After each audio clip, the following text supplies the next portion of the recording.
தோன்றும் பாதைகளில் எல்லாம் பின்னிலே தாங்கிடும் உள்ளங்கை அழகு.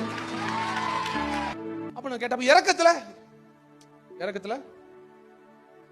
அப்ப நீங்க முன்னால போய் தானே இறக்கத்துல அப்படி காப்பாத்தினா வயலு குடல் வெளியே வந்துடும். ஆண்டவர் இப்படி முன்னால நின்று உங்களை அப்படி அமுக்குனாருனா அப்ப என்ன ஆண்டவரே செய்வீங்க?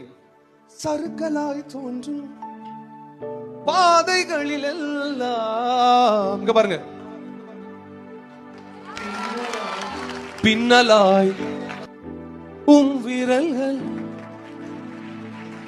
நான் எந்த நிலை என்றாலும் என்னை விட்டு போகாமல் நிற்பதெல்லாம் உம்மல். எந்த நிலை என்றாலும் நிற்பதெல்லாம் உம்மழகு, விட்டு கொடுக்காத பேரழகு. உயர் மலையோ சம கையை உயர்த்தி அவரை பார்த்து இரண்டிலும் நீரே என் தேவன். உயர் மலையோ சமவெளியோ இரண்டிலும்